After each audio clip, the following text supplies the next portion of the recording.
ইন্নাল হামদুলিল্লাহ ওয়াসসালাতু ওয়াসসালামু আলা রাসূলিল্লাহ ওয়া আলা আলিহি ওয়া সাহবিহি ওয়া মান ওয়ালা আম্মা বাদ। মহান আল্লাহ তাআলার দরবারে অসংখ্য লাখো কোটি কৃতজ্ঞতা প্রকাশ করি যে আল্লাহ রাব্বুল আলামিন আমাদেরকে রমাদানে কোরআন শিখি এর নতুন আরেকটি ক্লাসে যুক্ত হওয়ার তৌফিক দান করেছেন। এবং মহান আল্লাহ তাআলার অনুগ্রহে আলহামদুলিল্লাহ আমরা গতকালকের ওরিয়েন্টেশন ক্লাস শেষে আজকে আমরা প্রথম ক্লাসে এসে উপস্থিত হতে পেরেছি। এজন্য আমরা সবাই অন্তরের অন্তঃস্থল থেকে কৃতজ্ঞতা চিত্তে একবার আল্লাহ তাআলার দরবারে কৃতজ্ঞতা প্রকাশ করি আলহামদুলিল্লাহ। আলহামদুলিল্লাহ। তো আলহামদুলিল্লাহ আমরা বিগত ক্লাসে গুরুত্বপূর্ণ বেশ কিছু কথা জেনেছিলাম আলহামদুলিল্লাহ, এবং আমরা আমাদের কোরআন পড়ার ক্ষেত্রে আমাদের অবস্থান কোথায়, আমাদের স্তর কোথায়, কোন স্তরে আমরা আছি, এই বিষয়গুলো আমরা দেখেছিলাম আলহামদুলিল্লাহ। এবং আমরা একটি উন্মুক্ত মতামত বক্স দিয়েছিলাম, একটি ফরম দিয়েছিলাম। আলহামদুলিল্লাহ আপনারা অনেকেই মতামত জানিয়েছেন যে আপনাদের কাছে খুব ভালো লেগেছে, এবং কিছু বিষয় অনেকে দৃষ্টি আকর্ষণ করেছেন। ইনশাআল্লাহ তাআলা আমরা এই বিষয়গুলোকে নজরে রাখার চেষ্টা করব। আমরা আজকে আমাদের নিয়মতান্ত্রিক প্রথম ক্লাস করব ইনশাআল্লাহ তাআলা রমাদানী কোরআন শিক্ষা কোর্সের। তো আজকের ক্লাস থেকে আমাদের মূল পর্ব শুরু হয়ে যাবে কোর্সের। তো এই মূল পর্ব শুরুর আগে আমরা একটি বিষয় আপনাদের দৃষ্টি আকর্ষণ করতে চাই, তা হলো যেহেতু এটা আমাদের একটা অনলাইন ক্লাস, এই অনলাইন ক্লাসের সৌন্দর্য রক্ষার্থে এবং যেহেতু খুব স্বল্প সময় তারাবির আগে, এই স্বল্প সময়ের জন্য আমরা অনেক কিছু শিখতে পারি, অনেক বেশি শিখতে পারি, অন্য কারোর জন্য যেন কোনো ডিস্টার্ব না হয়, এই কারণে আমরা ক্লাসের মধ্যে এমন কোনো কাজ করব না ইনশাআল্লাহ যেটা আমাদের ক্লাসের স্বাভাবিক পরিস্থিতিটাকে বিঘ্ন করে। তো এই কারণে ইনশাআল্লাহ আমরা অ্যানোনেট বা এই জাতীয় অপশনে ক্লিক করা থেকে বিরত থাকবো ইনশাআল্লাহ। এবং আরেকটা গুরুত্বপূর্ণ বিষয় দৃষ্টি আকর্ষণ করছি, তা হলো যেহেতু এখানে আমরা আমাদের সীমাবদ্ধতার কারণে, সময় সংক্ষিপ্ততার কারণে মেল ফিমেল অর্থাৎ আমাদের ভাই এবং বাবারা যারা আছেন এবং মা বোনেরা সবাইকেই আমরা এখানে একসাথে এক ক্লাসে যুক্ত হয়েছেন। কিন্তু আমরা আমাদের পর্দা রক্ষার্থে ইনশাআল্লাহ তাআলা আমরা যারা মা বোনেরা আছে তারা আমরা কখনো তো ভিডিও অন করবোই না, এবং অডিওটাও আমরা মিউটেড অবস্থায় রাখবো। অর্থাৎ আমার যে অডিওটা আছে এটাকে অফ রেখে আমি নিজে নিজে বলবো। অর্থাৎ আমি যখন একটা জিনিস বলতে বলবো, আমার সাথে সাথে পড়তে বলবো, তখন আপনিও জোরে জোরে বলবেন, কিন্তু আপনার আমাদের প্রত্যেকেরই জুম অ্যাপসে আমরা যারা মোবাইলে যুক্ত হয়েছে আমরা নিচের দিকে গেলে একটা মাইক্রোফোনের মতো বাটন দেখবো যার নিচে লেখা অডিও। এর উপর যদি ক্রস চিহ্ন থাকে তাহলে আপনি বুঝে নেবেন যে আপনার কথা অন্য কেউ শুনতে পাচ্ছে না। তাহলে আমরা এরকম ক্রস চিহ্নটা দিয়ে আমরা অবশ্যই প্রত্যেকে বলবো, নিজে নিজে বলবো, আমার সাথে সাথে অবশ্যই বলতে হবে। যত বেশি বলবেন, ওই যে বাংলা একটা কথা বলে, বলতে বলতে বক্তা, যত বেশি বলবেন তত আপনার এই বিষয়গুলো আয়ত্ত হবে ইনশাআল্লাহ তাআলা। তো ঠিক আছে, জাযাকুমুল্লাহ খাইরান, আহসানুল জাযা। আপনারা যারা এখানে যুক্ত হয়েছেন মাশাআল্লাহ প্রায় 700+ মানুষ আমাদের সাথে যুক্ত আছেন। কিন্তু ক্লাসের মধ্যে আমরা দেখতে পাচ্ছি খুব অল্প সংখ্যক মানুষই যুক্ত হয়েছেন, হয়তো 100+ মানুষ যুক্ত হবেন। তো যারাই যুক্ত হয়েছেন তারা খুব সুপার অ্যাক্টিভ আলহামদুলিল্লাহ, এবং আপনারা কোরআনের ভালোবাসায় এবং কোরআনের প্রতি মহব্বতে আপনারা এখানে যুক্ত হয়েছেন। আশা করি আপনাদের এই সময়টা বিফলে যাবে না, ইনশাল্লাহ খুব দারুণ কিছু শিখতে পারবেন। তো ঠিক আছে, আলহামদুলিল্লাহ আমরা আমাদের আজকের ক্লাস শুরু করছি। তো আলহামদুলিল্লাহ আমরা রমাদানী কোরআন শিক্ষা কোর্সের ওরিয়েন্টেশন ক্লাসে আমরা বেশ কিছু গুরুত্বপূর্ণ বিষয় আপনাদের দৃষ্টি আকর্ষণ করেছিলাম, যে আমরা কেন কোরআন শিখতে পারি না, আমাদের বয়স কারো 40, কারো 50, কারো 60, এই বয়সে আমরা কি কোরআন শিখতে পারবো কিনা, কোরআন শিখতে হলে আমাদের মেন্টাল প্রিপারেশন বা মানসিক প্রস্তুতি কেমন হওয়া উচিত, কি কি উপকরণ আমাদের রাখা উচিত কোরআন শেখার জন্য, এই বিষয়গুলোতে আলহামদুলিল্লাহ আমরা পূর্ণাঙ্গ একটা ধারণা পেয়েছি। এবং আমাদের রুটিনটা কেমন হবে বা কোরআন পড়ার ক্ষেত্রে, শেখার ক্ষেত্রে আমাদের টাইম ম্যানেজমেন্টটা কেমন হবে, এই বিষয়গুলো আশা করি আলহামদুলিল্লাহ আমরা একটা ধারণা পেয়েছি। তো আজকের ক্লাসে আলহামদুলিল্লাহ আমরা যেহেতু কোরআন মাজিদ পড়া শুরু করে দিব, গত ক্লাসেই মূলত আমরা আউযু বিল্লাহ এবং বিসমিল্লাহ এর মাধ্যমে আমরা আমাদের কোরআন এই শেখার যাত্রাটা শুরু করে দিয়েছি, বিসমিল্লাহ করে দিয়েছি। তো আজকে যেহেতু আমরা কোরআন পড়াটা শিখবো, অর্থাৎ একেবারে মূল পর্বে চলে যাব, এই কারণে আমরা শুরুতেই কোরআন মাজিদ পড়ার কতিপয় আদব আমরা জেনে নিই। যেহেতু এটা সাধারণ কোনো গ্রন্থ না, এটা শুধুমাত্র একটা ধর্মগ্রন্থ না, এটা আল্লাহর কালাম, আল্লাহর কথা এবং পবিত্র একটা ধর্মগ্রন্থ, যার কারণে আমরা অন্যান্য বই পুস্তক যেইভাবে পড়ি এইভাবে এই কোরআনটাকে পড়লে চলবে না। এটা পড়ার জন্য আমাদের শারীরিক যেমন প্রস্তুতি দরকার, মানসিক যেমন প্রস্তুতি দরকার, একই সাথে বেশ কিছু গুরুত্বপূর্ণ আদব অর্থাৎ শিষ্টাচারকে আমাদের এখানে ফলো করা দরকার।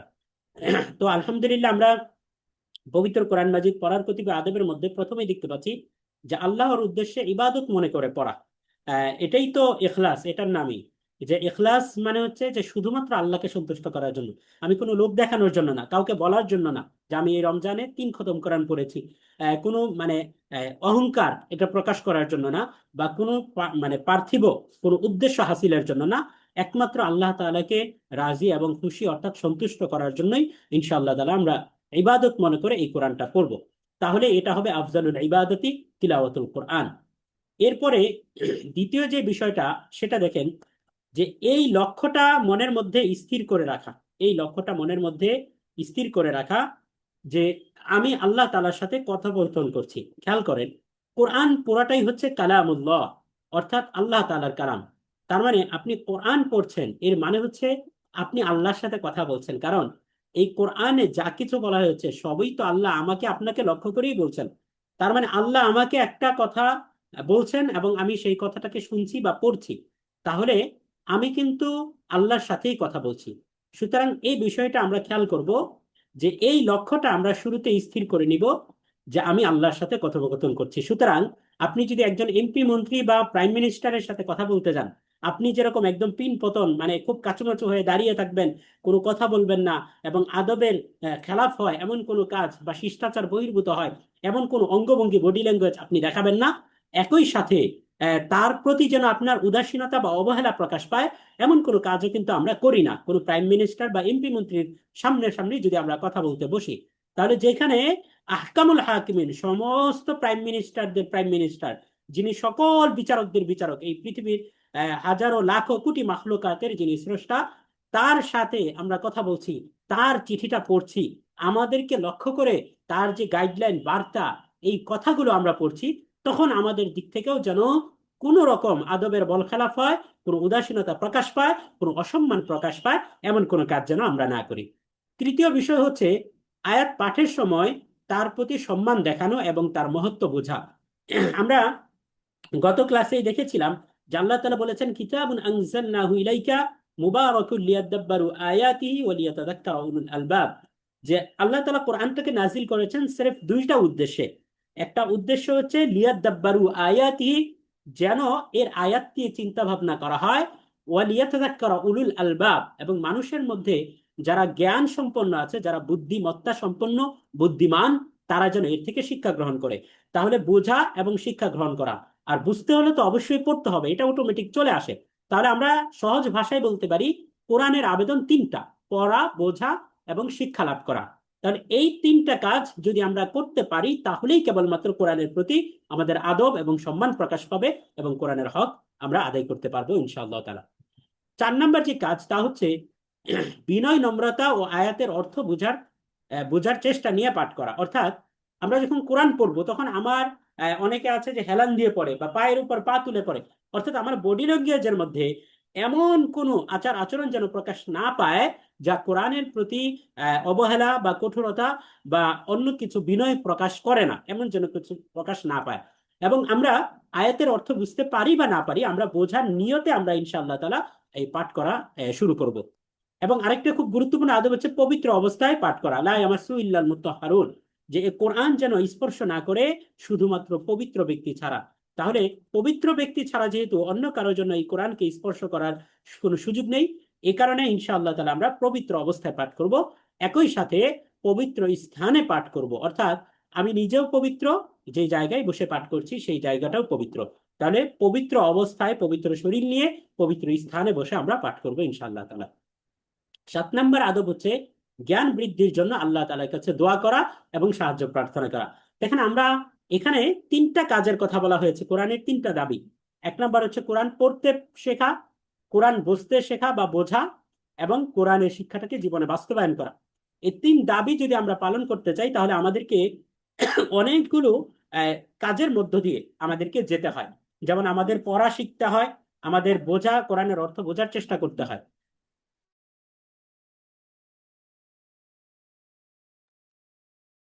কোরআন পড়া শিখতে হয় এবং কোরআনের অর্থ বোঝার চেষ্টা করতে হয়।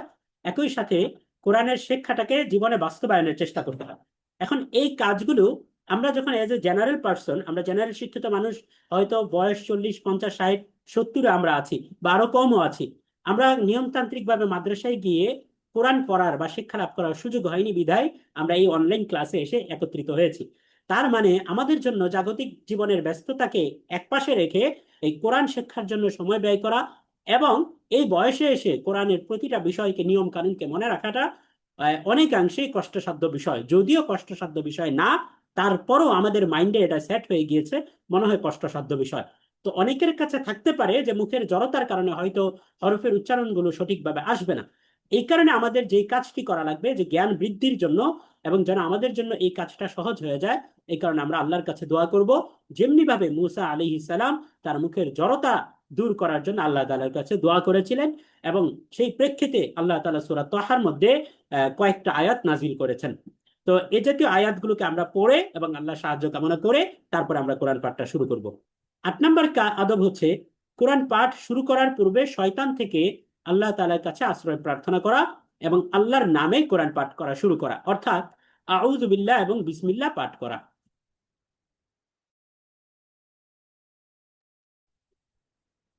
আউযু বিল্লাহ এবং বিসমিল্লাহ পাঠ করা, কারণ আমরা যদি শয়তান থেকে আশ্রয় প্রার্থনা করতে না পারি, তাহলে এই শয়তান আমাদেরকে কোরআন পড়ার মধ্য দিয়ে, হয়তো আমি কোরআন সামনে নিয়ে বসে থাকবো কিন্তু আমার দিল মন কল্পনা চলে যাবে অন্য কোথাও।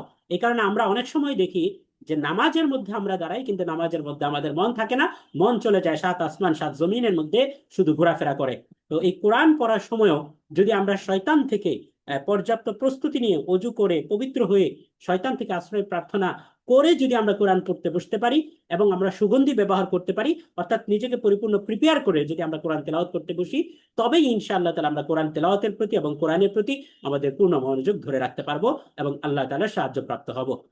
এরপরে 9 নম্বর আদব হচ্ছে সম্ভব হলে কেবলামুখী হয়ে বসা, অর্থাৎ কাবা যেই দিকে আছে সেই দিকে কেবলামুখী হয়ে বসা। এটা কাবার প্রতি একটা সম্মান এবং কোরআনের প্রতিও একটা সম্মান। এবং 10 নম্বর কাজ হচ্ছে ওয়ারাতিলিল কোরআন তারতিলা, যে সুন্দর সুরে তাজবিদের প্রতি খেয়াল রেখে পড়া। মাল্লাম ইয়াতাগান্না বিল কোরআন ফালাইসা মিন্না, আল্লাহ রাসূল হাদিসের মধ্যে বলেছেন যে যেই ব্যক্তি গুনগুন করে কোরআন পড়ে না, অর্থাৎ সুরে সুরে কোরআন পড়ে না, সে আমাদের দলভুক্ত নয়। এবং আল্লাহ তাআলা কোরআনের মধ্যে বলেছেন ওয়ারাতিলিল কোরআন তারতিলা, যে তোমরা তারতিলের সাথে কোরআনটাকে তিলাওয়াত করো। তারতিল মানে হচ্ছে প্রতিটা হরফকে যেইভাবে উচ্চারণ করা দরকার, যেই স্থান থেকে যেইভাবে, সেইভাবে উচ্চারণ করার নামই হচ্ছে তারতিল। তাহলে একদিকে তারতিলের সাথে পড়ার আদেশ, আরেকদিকে সুরে সুরে পড়ার আদেশ, এই দুইটাকে কম্বাইন করে আমরা যে সিদ্ধান্তে পৌঁছতে পারি তা হচ্ছে সুন্দর সুরে তাজবিদের প্রতি খেয়াল রেখে পাঠ করা। এখন প্রশ্ন জাগে যে অনেকেই বলতে পারেন যে আমার তো সুর নাই, তাহলে আমি কিভাবে সুরে সুরে পড়বো? দেখেন, সুর জিনিসটা আপেক্ষিক। এই জিনিসটা আমরা যেটাকে সুর হিসাবে মনে করি, আমি এবং আপনার যতটুকুই সেটা আমার মতো ফাটাবাস হলেও, মানে যাই হোক না কেন, এইভাবেও আপনার পড়তে হবে, অর্থাৎ সুরে সুরে পড়ার চেষ্টা করতে হবে। আপনাকে আল্লাহ তাআলা যতটুকু সুর দিয়েছেন, এটাই আলহামদুলিল্লাহ, এটা আল্লাহর পক্ষ থেকে প্রদত্ত নিয়ামত। আপনার কুকিল কণ্ঠ না হলেও যতটুকু সুর আছে আমার আপনার, ততটুকুকে দিয়েই চেষ্টা করতে হবে ইনশাআল্লাহ তাআলা। অর্থাৎ যেন আমরা আল্লাহ রসুলের এই আদেশটাকে এবং আল্লাহ তাআলার আদেশটাকে পালনের প্রতি আমরা অঙ্গীকারাবদ্ধ হতে পারি এবং আমরা আমাদের চেষ্টাটাকে প্রকাশ করতে পারি। আর 11 নম্বর হচ্ছে হাসি বা রসিকতা নিয়ে না পড়া, অর্থাৎ অনেকে আছেন যে কোরআন তিলাওয়াতের সময় দেখা যায় যে আশপাশে কেউ গল্পগুজব করছে, সেই প্রেক্ষিতে আমরা হেসে দেই বা আমরা হাসাহাসি করি কোরআন খুলে। এই জিনিসগুলোকে আমরা করব না।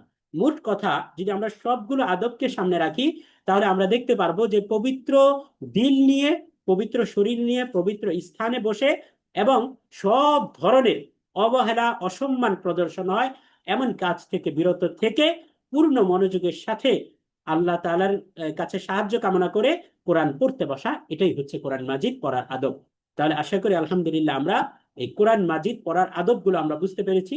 এই আদব এবং সম্মান বজায় রেখে যখন আমরা কোরআন তেলাওয়াত করতে শুরু করব এবং একই সাথে আমরা যখন কোরআন শেখা শুরু করব, তখনই ইনশাআল্লাহ তাআলা আমরা আল্লাহ তাআলার পক্ষ থেকে সাহায্য প্রাপ্ত হব এবং আমরা খুব অল্প সময়ের মধ্যে আমরা কোরআন শেখা শুরু করতে পারবো এবং কোরআন শিখতে পারবো ইনশাআল্লাহ তাআলা। তো ঠিক আছে, আলহামদুলিল্লাহ, আমরা এই বিষয়টা জানার পরে এখন চলেন আমরা সামনে বাড়ি। আমরা পূর্বের কোরআন মাজিদ পড়ার আদবের মধ্যে 7 নম্বর আদবটা দেখেছিলাম যে জ্ঞান বৃদ্ধির জন্য আল্লাহ তাআলার কাছে দোয়া করা ও সাহায্য প্রার্থনা করা। এখন আমরা কি দোয়া করব, এই প্রশ্নটা অনেকের মনের মধ্যেই চলে এসেছে, এটা আমি জানি। যে যখনই আমি এই পয়েন্টটা আলোচনা করেছি, আপনারা অনেকে হয়তো মনের মধ্যে প্রশ্ন করেছেন যে কোন দোয়া পড়বো, এই দোয়াগুলোকে শিখিয়ে দিলে ভালো হতো। তো আলহামদুলিল্লাহ, যেহেতু দীর্ঘদিনের অভিজ্ঞতা আছে, আপনাদের মনের কথাগুলো অনেক সময় বোঝার কিছুটা চেষ্টা করতে পারি আলহামদুলিল্লাহ। এই কারণে আমরা কোরআন পড়া শুরু করার পূর্বে যেই দোয়াগুলো পড়তে হয়, এর মধ্যে খুব গুরুত্বপূর্ণ দুইটি দোয়া, যেই দোয়াটা স্বয়ং আল্লাহ তাআলা শিখিয়ে দিয়েছেন সূরা তহার 114 নম্বর এবং 25 থেকে 28 নম্বর আয়াতগুলোতে এই দোয়া কথাগুলো এসেছে। এবং আমরা যারা তাফসির পড়েছি তারা আমরা জানি যে মুসা আলাইহিস সালাম ছোটবেলায় আগুনের একটা টুকরা মুখে দেওয়ার কারণে জিহ্বার মধ্যে জড়তা ছিল, যার কারণে মুসা আলাইহিস সালাম যে দাওয়াত দিবেন, একজন দায়ীর বৈশিষ্ট্য হচ্ছে যে তার মুখের কথাগুলোকে সেই স্পষ্টভাবে পেশ করতে পারে। তো মুসা আলাইহিস সালাম যে দাওয়াত দিবেন, এই দাওয়াত দেওয়ার ক্ষেত্রে তিনি প্রতিবন্ধকতা ফেস করছিলেন, যার কারণে তার দোয়ার প্রেক্ষিতে কিন্তু হারুন আলাইহিস সালামকে নবুয়ত দিয়ে পাঠানো হয়। তো মুসা আলাইহিস সালাম আল্লাহ তাআলার কাছে যে সাহায্য চেয়েছিলেন যেই বাক্যগুলো বলে, এই বাক্যগুলো আমরা এখানে দেখতে পাচ্ছি, এবং কোরআন শুরু করার পূর্বে, পড়া শুরু করার পূর্বে আমরা এই দোয়াগুলো পড়বো ইনশাআল্লাহ তাআলা। তো চলেন আমরা এই দোয়াগুলোকে একবার মাস্ক করে নিই, অর্থাৎ কয়েকবার আমরা পড়ে নিই। আমি একবার বলবো ইনশাআল্লাহ, আমার সাথে সাথে আপনারা জোরে জোরে বলবেন। যে চুপ থাকবে সেই লসে পড়বে। আবার বলি, যে চুপ থাকবে সেই লসে পড়বে। সব ভয়, জড়তা, সংশয়, লজ্জা সব কিছুকে দূরে ঠেলে আপনি এখন জোর গলায় বাসায় আপনি যেখানে আছেন, যেই রুমে আছেন, সেখানে চিৎকার করে আপনি আমার সাথে পড়বেন ইনশাল্লাহ। তাহলে আমি গ্যারান্টি দিয়ে বলতে পারি এই 30 দিন পরে ইনশাল্লাহ তাহলে আপনি কোরআন পড়তে পারবেন। তো কোরআন পড়া শুরু করার পূর্বে যেই দোয়াগুলো পড়তে হয়, 1 নম্বর আমরা যে দোয়াটা দেখতে পাচ্ছি সূরা তাহার, আমার সাথে সাথে বলেন রব্বি জিদনি ইলমা। মা বোনেরা যারা আছি তারা আমরা মাইকটাকে অফ রেখেই বলবো, আর ভাইরা যারা আছি তারা আমরা মাইকটাকে অন করে বলবো। আমার সাথে সাথে বলেন রব্বি জিদনি ইলমা। সবাই বলি আমরা রব্বি জিদনি ইলমা। আচ্ছা, আপনারা হয়তো অনেকেই মাইক্রোফোনটাকে আনমিউট করতে পারছেন কিনা, আমি একবার একটু চেক করে নিই। উম, আচ্ছা আচ্ছা, এবার মনে হয় ইনশাআল্লাহ তাআলা মাইকটাকে আনমিউট করতে পারবেন, আপনাদের যাদের সুযোগ আছে। এক দুজন একটু শিওর করবেন যে মাইকটাকে আনমিউট করতে পারছেন কিনা। হ্যাঁ, আনমিউট يا করাই। আচ্ছা, ঠিক আছে। ربي زدني علما. আমি আমি আবারও রিকোয়েস্ট করছি, রব্বি আমাদের যারা জিদনি মাবুনারা আছেন ইলমা। আপনারা মাইকটাকে অফ করেই নিজেরা বলবেন, আর যারা ভাইরা আছেন তারা ইনশাআল্লাহ তাআলা জোরে জোরে আমাদের সাথে বলবেন। ربي زدني রব্বি علما. জিদনি ইলমা। ইলমা। রব্বি জিদনি সবাই বলি আমরা ইলমা। রব্বি রব্বি জিদনি ইলমা। ইলমা। ربي زدني علما. না, আমরা রব্বি বলে টান দিব না, দেখেন খেয়াল করেন। ربي রব্বি زدني জিদনি ইলমা বলেন। ربي زدني علما. ربي زدني علما. রব্বি জিদনি ইলমা। ربي রব্বি زدني জিদনি علما. ইলমা। ربي এখানে زدني অনেকে আছেন যে علما. রব্বি বলে টান দিচ্ছেন, রব্বি বলে টান দিব না আমরা, দেখেন ربي এখানে زدني দাঁড়িয়ে علما. আছে শুধু। علما. তাহলে আমরা রব্বি বলবো জিদনি রব্বি। ইলমা। ربي রব্বি زدني علما. রব্বি ربي রব্বি, জিদনি আমার সাথে সাথে বলেন রব্বি। ربي زدني علما. রব্বি। এটা জিদনি না, আমরা এটাকে যা বলবো। যা ربي زدني علما. জিদনি ইলমা বলেন। علما. ربي زدني علما. আচ্ছা, মাশাআল্লাহ। শেষে একজন যিনি জিদনি বলেছেন, দেখেন ইলমা। আমি আবারও বলি, এই রব্বি রব্বি এর মধ্যে আমরা কোনো জিদনি টান দিব না, ইলমা। সবাই মনোযোগ দিয়ে শুনি। রব্বি এর মধ্যে কোনো টান দিব না, কিন্তু জিদনি এখানে একালিফ টান হবে। তাহলে রব্বি জিদনি ইলমা। ربي زدني علما. না, রব্বি বলে টান দিব না আমরা, রব্বি। রব্বি, আমার সাথে সাথে বলেন রব্বি। ربي রব্বি রব্বি ربي রব্বি ربي زدني علما. রব্বি জিদনি রব্বি ইলমা। জিদনি ইলমা। ربي زدني বলে আমরা علما. টান দিব না, আমরা রব্বি বলে টান দিব না। অনেকে টান দিচ্ছেন, রব্বি বলে লম্বা করছেন, একালিফ লম্বা করছেন, এটা করা যাবে না। রব্বি, এটা যেহেতু কোরআনের আয়াত, আমরা খুব ভালো করে খেয়াল করি। রব্বি জিদনি ربي জিদনি زدني ইলমা। علما. হ্যাঁ, আমার সাথে সাথে বলেন রব্বি জিদনি রব্বি ইলমা। জিদনি ইলমা। ربي زدني علما. না, খেয়াল করেন, রব্বি আমি আবারও বলি, জিদনি ইলমা। সবাই মনোযোগ দিয়ে শুনেন প্লিজ। দেখেন এই যে এখানে বাজের বি আছে, আমরা সামনে শিখবো যে শুধুমাত্র জবরজের পেশ থাকলে তাড়াতাড়ি পড়তে হয়, কোনো টানা যায় না। তাহলে আমি যদি এইভাবে পড়ি রব্বি, তাহলে এটা ভুল, মারাত্মক ভুল। আমার বলতে হবে রব্বি। রব্বি রব্বি, ربي আমার সাথে সাথে বলেন রব্বি। রব্বি রব্বি ربي রব্বি ربي রব্বি রব্বি ইলমা। রব্বি ربي রব্বি এরপরে জিদনি, এটা ঝা, زدني এটা হচ্ছে ঝা। জিদনি, জিদনি, زدني জিদনি, জিদনি زدني ইলমা, ইলমা, ইলমা। علما রব্বি জিদনি ইলমা, বলেন আমার সাথে বলেন। ربي زدني علما ربي زدني ربي زدني ইলমা, علما সবাই বলেন রব্বি জিদনি ইলমা, ربي زدني علما রব্বি ربي জিদনি زدني علما রব্বি জিদনি ইলমা, ربي ربي زدني زدني علما علما রব্বি জিদনি ইলমা, রব্বি ربي ربي জিদনি زدني علما হ্যাঁ, মাশাআল্লাহ। দেখেন এর অর্থ কত দারুণ, যে ওহে আমাদের প্রতিপালক আমার জ্ঞান বৃদ্ধি করে দিন, ওহে আমার প্রতিপালক আমার জ্ঞান বৃদ্ধি করে দিন। তার মানে খুব দারুণ চমৎকার একটি দোয়া পড়ে আমরা আমাদের কোরআন পড়াটা শুরু করব।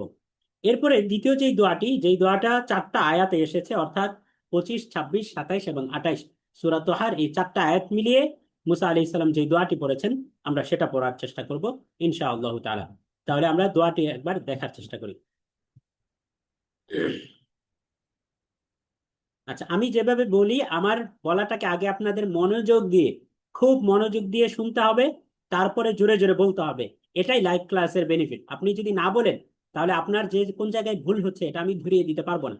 তাহলে যারা জোরে জোরে বলবেন তাদের উপকার হবে ইনশাআল্লাহ তাআলা। তাহলে আমার সাথে সাথে বলেন রব্বিশ রহলি,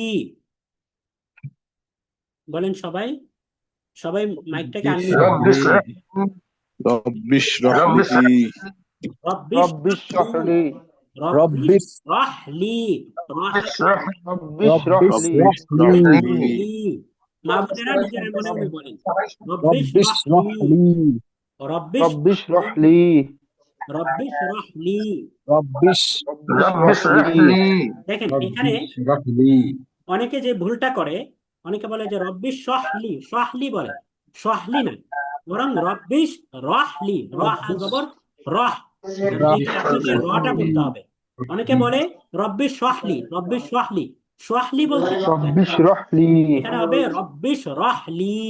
আমার সাথে সাথে ربي বলেন اشرح لي রব্বিশ রহলি। ربي اشرح رب اشرح لي لي হ্যাঁ, সবাই বলেন জোরে জোরে রব্বিশ ربي রহলি, اشرح لي رب اشرح لي রব্বিশ রহলি, ربي اشرح لي রব্বিশ রহলি। ربي رب اشرح اشرح لي لي হ্যাঁ জি, মাশাআল্লাহ। 30 মিনিটের জন্য আপনি ভুলে যান আপনি কোন বয়সের, কত আপনার বয়স, এটা আপনি ভুলে যান, আপনি মানে বাচ্চা হয়ে যান।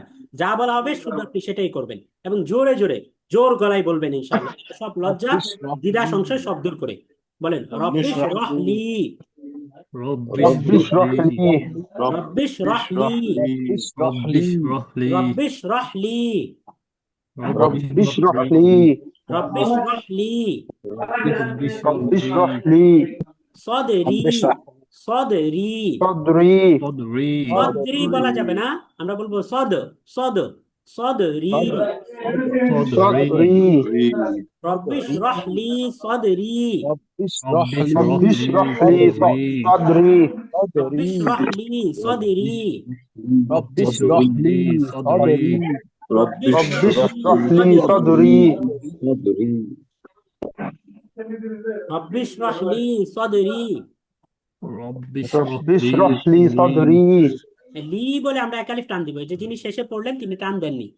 রব্বিশ রহলি ربي اشرح সদরি, لي رب اشرح لي لي صدري رب اشرح لي صدري রব্বিশ রহলি ربي সদরি, اشرح لي صدري রব্বিশ رب রহলি اشرح لي সদরি। صدري ربي اشرح لي صدري আচ্ছা মাশাআল্লাহ। এরপরে দেখেন ওয়ায়াসসির লি আমরি, ويغفر لي أمر বলেন আমার أمري সাথে সাথে বলেন ওয়ায়াসসির লি ويسر ويغفر لي لي لي আমরি, أمري أمري ওয়ায়াসসির লি আমরি, ويغفر لي يسر لي أمري أمري ওয়ায়াসসির লি আমরি, أمري ويسر لي ويغفر لي أمري أمري ওয়ায়াসসির লি আমরি, ويسر لي يسر أمري لي أمري ওয়ায়াসসির লি আমরি, ويسر لي أمري ওয়ায়াসসির লি আমরি। ويسر لي ويسر لي أمري হ্যাঁ, আবার আমরা এবার দুইটা একসাথে বলি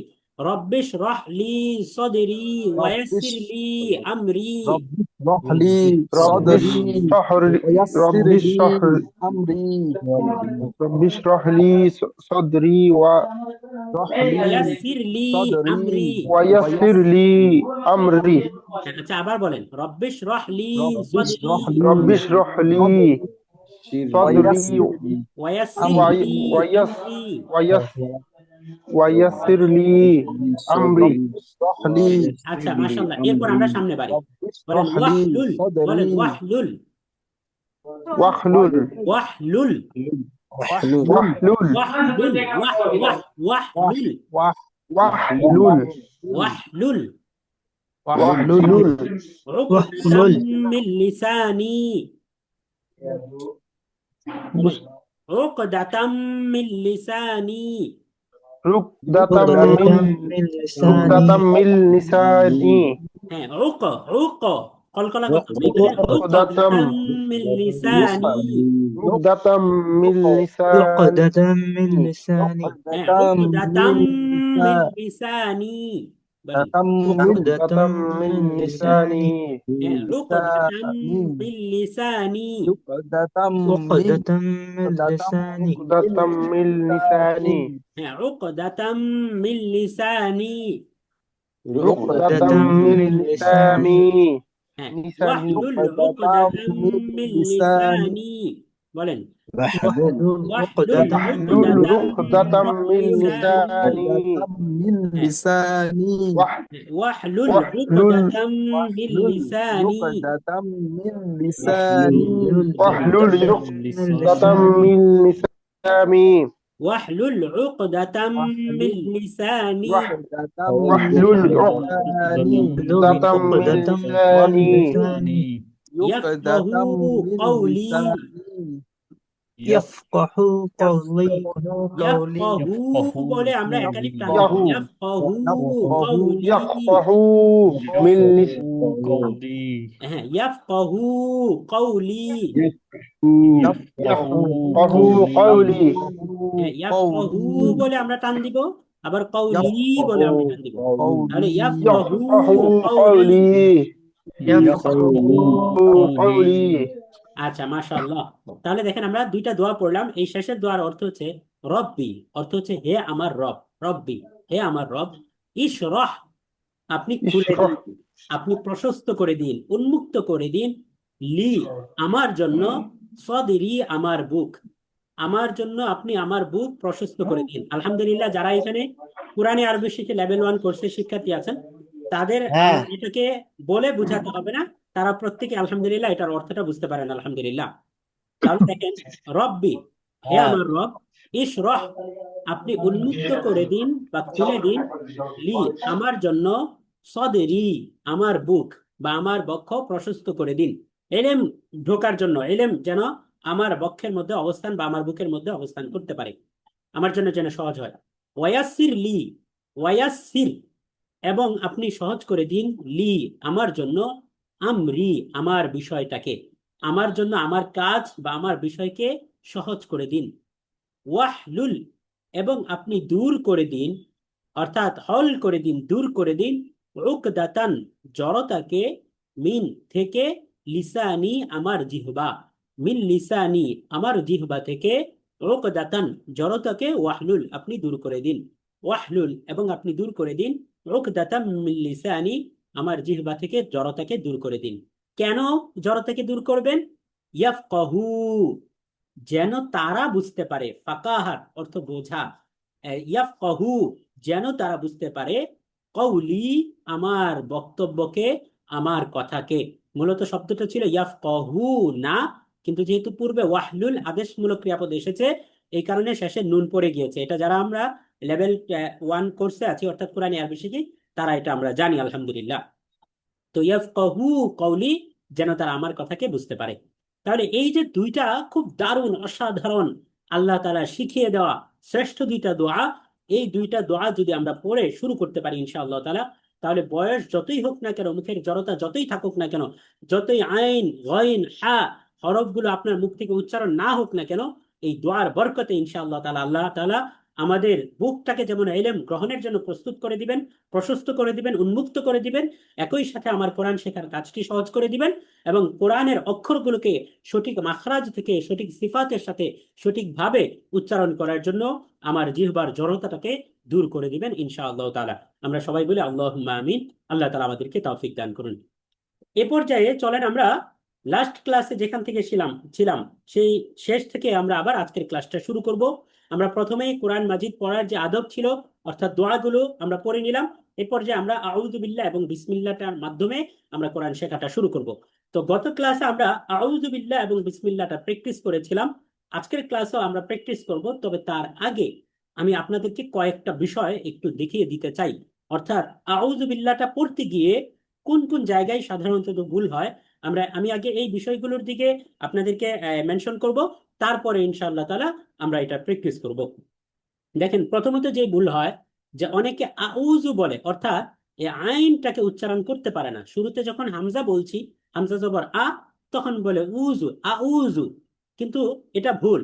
প্রথমটা হচ্ছে হামজা জবর আ, পরেরটা হচ্ছে আইন ওয়াও পেশ উ, আ উ, আ উ, আ উ, আ উ। তাহলে খেয়াল করেন, এক নাম্বার ভুল হচ্ছে প্রথম হামজা বলতে গিয়ে দ্বিতীয় আইনটাকেও হামজা বলে ফেলা। এটা আমাদের এক নাম্বার ভুল। তাহলে আমরা এই ভুলটা করব না ইনশাল্লাহ। আমরা প্রথমে বলবো হামজা জবর আ, পরে বলবো আইন ওয়াও পেশ উ, আ উ, আ উ। হামজাটা হচ্ছে গলার শুরু থেকে, অর্থাৎ হলকের শুরু থেকে, আইনটা হচ্ছে মাঝখান থেকে। আমরা আজকের ক্লাসে দেখবো ইনশাআল্লাহ তাআলা। খুব দারুণ। যারা ক্লাসে যুক্ত আছেন, আপনারা যদি ক্লাস শেষ হওয়ার আগে লিভ নিয়ে নেন, খুব দারুণ কিছু মিস করবেন। অর্থাৎ আমরা এমন ভাবে আজকে মাখরাজটাকে শিখবো, আমি বিশ্বাস করি যে হয়তো এখন পর্যন্ত আপনারা এইভাবে কখনো মাখরাজ শিখেননি। খুব দারুণ ইন্টারেক্টিভ ওয়েতে আমরা শিখবো ইনশাআল্লাহ। তাহলে দেখেন, আউ, আউ। তাহলে আশা করি প্রথম ভুলের সাথে আমরা পরিচিত হতে পেরেছি। দ্বিতীয় যে ভুলটা হচ্ছে, এখানে আছে রাল পেশ রু, রাল। রাল উচ্চারণ করার জন্য এই জিহ্বার আগা দাঁতের আগার সাথে মিলতে হয়। রু, রু, খুব নরম পাতলা রু, কিন্তু আমরা এটাকে বলি আউ জু, জু, জু বলি। তাহলে আছে জাল কিন্তু বলি জিম, এটা দ্বিতীয় ভুল। তাহলে আমাদের বলতে হবে আউযু, আউযু, আউযু, আউযু, আউযু। আচ্ছা, 3 নাম্বার ভুলটা আমরা গত ক্লাসে মেনশন করেছিলাম যে এইখানে আছে আউ, অনেকে বলে আউযু, আউযু। ওই যে বাংলা উচ্চারণ থেকে যারা কোরআন পড়েন তাদের আসলে এটা বলা ঠিক না, মানে সওয়াবের চেয়ে গুনাহ বেশি হয়। কারণ বাংলায় কখনো কোরআনের উচ্চারণ প্রকাশ করা সম্ভব না। আপনার কোরআন অবশ্যই যে কোনো একজন হাফেজ কারি থেকে আপনার শিখতে হবে। বাংলায় উচ্চারণ বলে এই যে মার্কেটে যত কোরআন পাওয়া যায়, এটা দেখেন কালার কোড যেটা, এটার ফায়দা আছে, কিন্তু বাংলা উচ্চারণ যেটা দেওয়া আছে ফতুয়া স্পষ্ট, বাংলা উচ্চারণে কোরআন পড়া জায়েজ নেই, কোরআন ছাপানো জায়েজ নেই, বিক্রি করা জায়েজ নেই। এটা মানে রমাদানে বাংলাদেশে একটা খুব ট্রেন্ডি একটা প্রোডাক্ট, বিজনেসের জন্য কোটি কোটি টাকা সেল করা যায়, এই কারণে অনেকে এটা সেল করে। আমি শুধুমাত্র বাংলা উচ্চারণের বিরোধিতা করছি, কিন্তু কালার কোড বা মাদের যে যত সাংকেতিক চিহ্ন ব্যবহার করা হয় এই সবগুলো খুবই দারুণ। তাহলে আপনারা এই জাতীয় কোরআনকে সংগ্রহ করতে পারেন, তবে অবশ্যই অবশ্যই বাংলা উচ্চারণ থেকে বিরত থাকবেন। আর যদি বলেন যে রোগ রেখে কি লাভ, তাহলে যে বাংলা উচ্চারণ থাকলে আপনার পড়তেই মন চাবে, তাহলে আমরা রিকোয়েস্ট করব যে মার্কেটে এমন কোরআনও পাওয়া যায় যেখানে কালার কোড আছে কিন্তু বাংলা উচ্চারণ নেই। না থাকুক শুধুমাত্র কোরআন, যেটা আমরা হাফিজি বা নুরানি কোরআন যেটাকে বলি, শুধু আরবি আছে, এই জাতীয় কোরআন আপনি সংগ্রহ করেন, তাহলে আপনি ফিতনা থেকে দূরে থাকবেন। তাহলে এটা রিকোয়েস্ট করি যে সবার কাছে করজোরে নিবেদন, বাংলা উচ্চারণে কখনোই কোরআন পড়া যায় না। আপনি বাংলা উচ্চারণে এই জাল এবং জিম এবং ঝা এবং জ, এই 4টা হরফ আমরা এই কোর্সেই শিখবো। সব উচ্চারিত হরফের 13 জোড়া, এই 13 জোড়া হরফ শিখবো। অর্থাৎ 26টা হরফ এমন আছে যেগুলোর মধ্যে সব মানে প্যাচ লাগে আমাদের। 13টা জোড়া আছে, যে জোড়াগুলোর মধ্যে এক হরফের জায়গায় আমরা আরেক হরফ পড়ে ফেলি। তাহলে এইগুলো আমরা এই কোর্সেই শিখবো, অ্যাডভান্স লেভেলের টপিক, যেটা আপনারা ইতিপূর্বে হয়তো অনেক কোর্সে পাননি বা অনেকেই পাননি। এগুলো এমন দারুণ দারুণ জিনিস শিখবো। তাহলে এখানে যে বিষয়টা মেনশন করতে চাই, আমরা বাংলা উচ্চারণে কোরআন পড়া হারাম, জায়েজ নাই। এটা আপনারা ফতোয়া চাইলে আমি দেখাতে পারবো। মুফতি আব্দুল সালাম চাটগামি রহিমাউল্লাহ, যিনি হাটহাজারী মাদ্রাসার মুফতি আজম ছিলেন, তার লিখিত ফতোয়া যেটা মার্কেটেও পাওয়া যায়, অনেক বই পুস্তকে আছে। মৃত্যুর পূর্বে তিনি এই ফতোয়া লিখেছেন যে বাংলা উচ্চারণে কোরআন পড়া নাজায়েজ, কোরআন ছাপানো নাজায়েজ, কোরআন বিক্রি করা নাজায়েজ। সুতরাং আপনারা এই বাংলা উচ্চারণ দেখে যারা পড়েন, আমার কাছে পার্সোনালি যেহেতু অনেকেই পড়েন, তারা দেখা যায় বাংলা উচ্চারণে পড়ার কারণে এমন এমন ভুলগুলো তারা অভ্যস্ত হয়ে যান, যেগুলো পরবর্তীতে আমাদের জন্য ঠিক করা অনেক কষ্ট হয়ে যায়। তাহলে আমরা আউজু পড়বো না, আউজু না, বরং পড়তে হবে আউযু, আউযু, আউযু, আউযু, আউযু।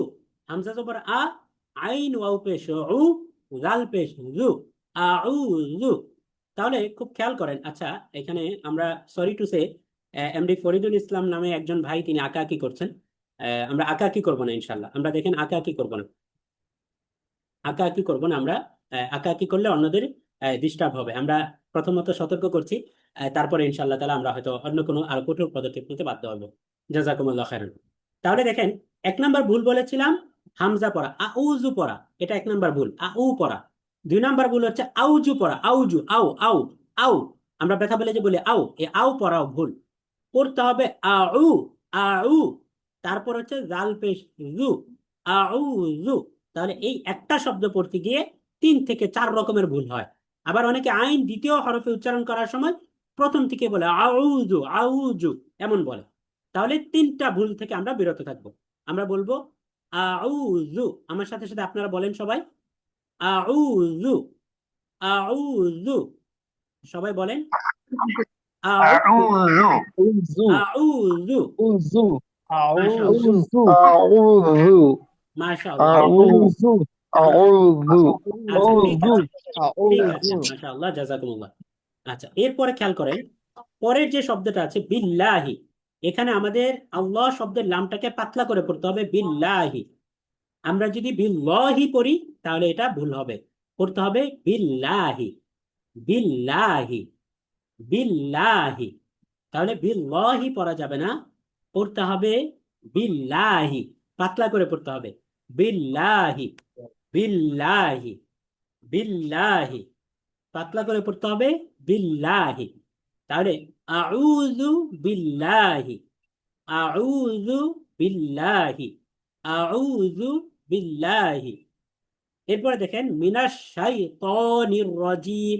এখন যদি আমরা বাংলা দেখে বলি মিনাশ শাইতানির রাজিম, শাইতান বলা যাবে না, এখানে বলতে হবে শাই, ত, ত, ত, ত, ত।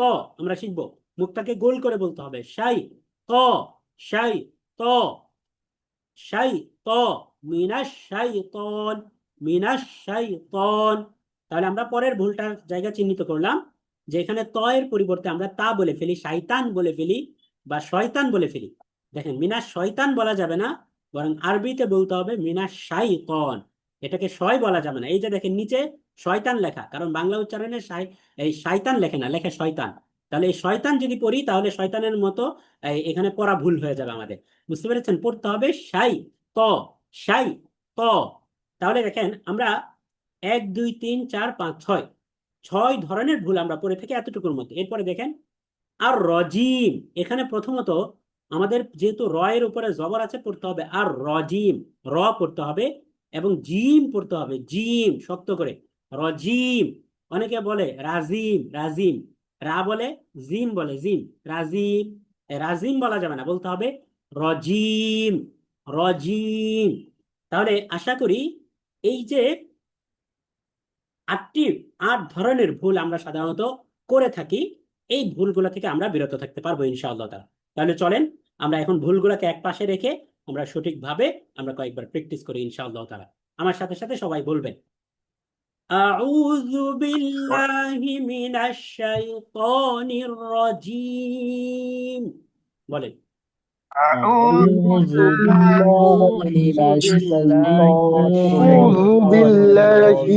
بالله من الشيطان الرجيم মাশাআল্লাহ। এই যে দেখেন, যেই ভাই, মাশাআল্লাহ, দেখেন খেয়াল করেন সবাই, যেই ভাই শেষে পড়লেন তিনি আরেকটা ভুল আমাদের সামনে উন্মোচন করলেন। সেটা হচ্ছে যে আমরা অনেকে আউযু বিল্লাহ বলে থেমে যাই, এরপরে হি মিনাশ শাইতান বলি। এখন দেখেন, এই হিটা হচ্ছে আল্লাহর সাথে, এখন তাকে আর আমরা টেনে মিমের সাথে যুক্ত করা যাবে না, তাহলে আল্লাহর সাথে হিকে থাকতে দিতে হবে। আমরা বলবো আউযু বিল্লাহি মিনাশ শাইতানির রাজিম। তাহলে এই ভুলটা আমরা করব না, যে হি মিনাশ শাইতানির রাজিম বলবো না। أعوذ بالله من الشيطان الرجيم. أعوذ أعوذ بالله من الشيطان الرجيم হ্যাঁ, আমরা একটু بالله শ্বাস من নিয়ে নিই। হ্যাঁ, খেয়াল করেন। الشيطان الرجيم أعوذ بالله من أعوذ الشيطان بالله الرجيم. من أعوذ الشيطان بالله من الرجيم الشيطان الرجيم أعوذ খেয়াল করেন সবাই, بالله খেয়াল করেন। من হ্যাঁ, খেয়াল করেন الشيطان সবাই। الرجيم আমি যখন বলবো আপনার বলা শেষ হোক বা না হোক আপনি থেমে যাবেন, মনে মনে বলবেন যখন আমি বলে ফেলবো আর কি, কারণ এতে অন্যরা আমার পড়াটা শোনার সুযোগ পাবে। أعوذ بالله من الشيطان الرجيم. أعوذ بالله من الشيطان أعوذ الرجيم بالله من الشيطان الرجيم شيطان أعوذ بالله شيطان من شيطان الشيطان الرجيم. الرجيم الرجيم أعوذ بالله من الشيطان الرجيم. أعوذ بالله من الشيطان الرجيم মাশাআল্লাহ, মাশাআল্লাহ, মাশাআল্লাহ, খুব দারুণ, খুব দারুণ, মাশাআল্লাহ। আমরা এটা প্র্যাকটিস করব, রেকর্ডেড ভিডিওটা আমরা দেখে নেব ইনশাআল্লাহ। এরপরে চলেন আমরা বিসমিল্লাহটা দেখি। এখানেও আউযু বিল্লাহর মতো প্রথমে আমরা আপনাদেরকে এই জায়গায়, অর্থাৎ আমরা সাধারণত কোন কোন ধরনের ভুল করে থাকি পড়ার ক্ষেত্রে, এই ভুলগুলোর সাথে আমরা পরিচিত হইনি। দেখেন, আমরা প্রথমত এটা বলি এটা হচ্ছে বিসমি, বিসমি। আমরা কেউ কথা বলবো না ইনশাল্লাহ, যখন আমি কথা বলি তখন আপনারা কেউ কথা বলবেন না ইনশাল্লাহ, এতে অন্যরা খুব দারুণ ভাবে শুনতে পারবে। দেখেন বিসমি, এখানে অনেকে বলে বিসিমি, বিসিমি বলে, এটা হবে বিসমি, বিসমি, বিসমি, বিসমি, বাজের বিস, বাসিনজের বিস, বিসমি। তাহলে আমার সাথে সাথে বলেন বিসমিল্লাহি। এখানে দেখেন, এখানে আবার বিসমিল্লাহি বলা যাবে না, বলতে হবে বিসমিল্লাহি, বিসমিল্লাহি, বিসমিল্লাহি। আর আর রহমানির রহিম, এখানে রাহমানির রাহিম বলা যাবে না, এখানে ভুল হয় যেটা।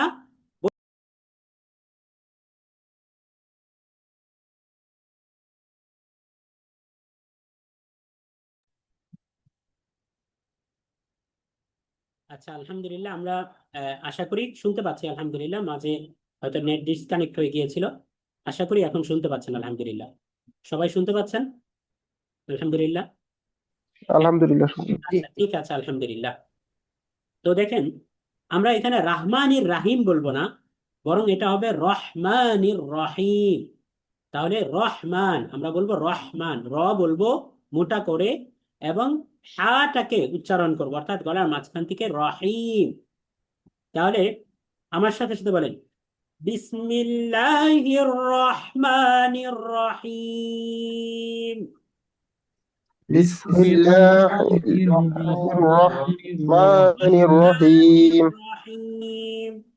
بسم الله بسم الله الرحمن الرحيم بسم بسم الله الله الرحمن الرحمن الرحيم এই যে এখানে بسم দেখেন, الله الرحمن الرحمن الرحيم الرحمن الرحيم মাশাআল্লাহ, খেয়াল করেন, অনেকে এখানে বলে বিসমিল্লাহি ওয়াহমানি ওয়াহিম, শোনা যায় ওয়াওয়ের মতো, ওয়াও না, বরং এটা র, র।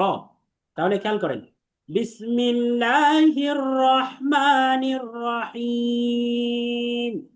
بسم بسم الله الله الرحمن الرحيم আবার বলেন বিসমিল্লাহির রহমানির রহিম। بسم الله الرحمن الرحيم আচ্ছা, তাহলে আশা করি আলহামদুলিল্লাহ আমরা আউযু বিল্লাহ এবং বিসমিল্লাহটা আমরা খুব সুন্দরভাবে বলতে পেরেছি আলহামদুলিল্লাহ। এ পর্যায়ে আমরা যে বিষয়টা জানবো তা হলো যে শুদ্ধভাবে কোরআন যদি আমরা কেউ পড়তে চাই, এবং আলহামদুলিল্লাহ আমরা প্রত্যেকেই তো এই নিয়তে এসেছি, আমরা প্রত্যেকে হিম্মত করেছি, ওয়াদা করেছি নিজের সাথে যে আমরা শুদ্ধভাবে কোরআন পড়বো ইনশাআল্লাহ। তো শুদ্ধভাবে যদি আমরা কোরআন পড়তে চাই তাহলে আমাদের বেশ কিছু বিষয় জানতে হবে। যেমন 7টি বিষয় আমাদের জানতে হবে, মোটা দাগে 7টি বিষয়। এই 7টি বিষয়ে যদি কোনো একটা বিষয়কে আপনি স্কিপ করেন বা ছেড়ে দেন, তাহলে আপনি পরিপূর্ণ শুদ্ধভাবে কোরআন পড়তে পারবেন না। তাহলে বেসিক বা ইন্টারমিডিয়েট লেভেলে আপনার 7টি বিষয় অবশ্যই জানা থাকতে হবে। আর জানার তো শেষ নেই, এই 7টি বিষয়ে যখন আপনি পারদর্শী হয়ে যাবেন, তারপর আমরা আরো অ্যাডভান্স লেভেলের যে টপিক সিফাত বা অন্যান্য বিষয়, এগুলোকে তখন আমরা শিখবো। তবে প্রাথমিকভাবে যদি আপনি কোরআন শুদ্ধ করে পড়তে চান, তাহলে অবশ্যই 7টি বিষয় আপনার জানা থাকতে হবে। চলেন আমরা দেখে নেই এই 7টি বিষয় কি। প্রথম যে বিষয়টি জানতে হবে তা হচ্ছে আরবি 29টি হরফের নাম জানতে হবে। কারণ এই হরফ কয়েকটা হরফ মিলিয়ে একটি শব্দ, কয়েকটা শব্দ মিলিয়ে একটি আয়াত, এবং কিছু আয়াত মিলিয়েই হচ্ছে কোরআন। তার মানে বোঝা গেল যে আরবি 29টি হরফ দিয়েই পুরো কোরআনটা হয়েছে, রচিত হয়েছে। তাহলে এই 29টা হরফ, এটার নাম প্রথমত আগে জানতে হবে যে নাম কি, যেন আমরা তার নাম ধরে ডাকতে পারি, আমরা যেন তাকে উচ্চারণ করতে পারি।